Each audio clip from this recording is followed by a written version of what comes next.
आज की कहानी सुनकर मैं यकीनी तौर पर यह कह सकता हूं कि आप लोग परेशान हो जाएंगे और ये कहानी सुनकर यह कहेंगे कि क्या ऐसा भी होता है। खुशी सिर्फ खुशियों को लेके नहीं मनाया जाता है। खुशी सिर्फ खुशियों को लेके मनाई नहीं जाती है, सेलिब्रेट नहीं की जाती है, बल्कि दुख को लेके भी कई सारे ऐसे लोग हैं जो सेलिब्रेट करते हैं। अब यहां पे मामला ही कुछ ऐसा है, आप सभी लोगों ने देखा होगा। अक्सर आम तौर पर जैसा देखा जाता है कि हस्बैंड और वाइफ के बीच में अगर कोई झगड़ा होता है, ऐसे बहुत सारे अनगिनत केसेस हैं। अगर उनके बीच में कोई डिस्प्यूट होता है तो कोर्ट केसेस चलते हैं, तो मामला इस हद तक पहुंचता है कि डाइवोर्स देना पड़ता है।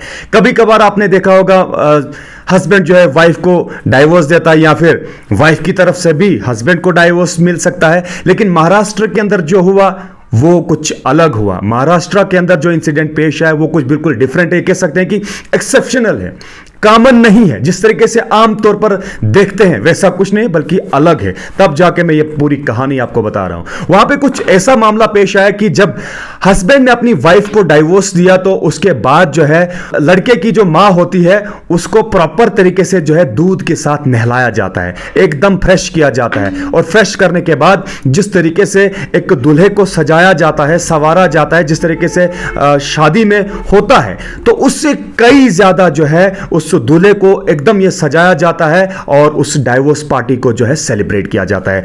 इतना ही नहीं बल्कि केक भी काटा जाता है। उस केक के ऊपर हैप्पी डाइवोर्स लिखा होता है और लिखा होता है कि 120 ग्राम उसमें जो है गोल्ड जो उसे वापस मिलता है और 18 लाख जो उसे वापस मिलता है। और केक को भी काटा जाता है और डाइवोर्स पार्टी को जो है वो सेलिब्रेट किया जाता है।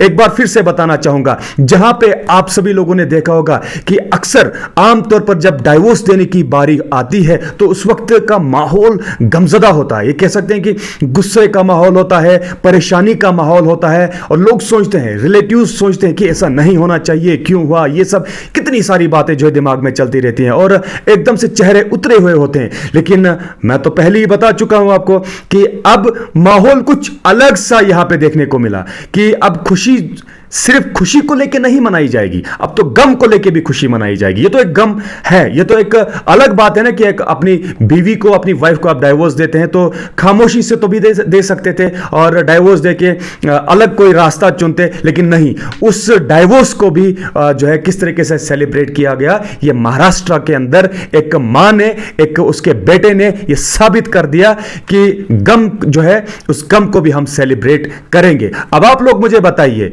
क्या ये एक्सेप्शनल है या फिर कॉमन है जो महाराष्ट्र के अंदर हुआ। एक मां ने अपने बेटे को डाइवोर्स देने के बाद दूध के साथ नहलाया और उसके बाद सजाया, उसको दुल्हे की तरह सजाया, संवारा और केक काटा और सेलिब्रेट किया। कॉमन है या फिर एक्सेप्शनल है?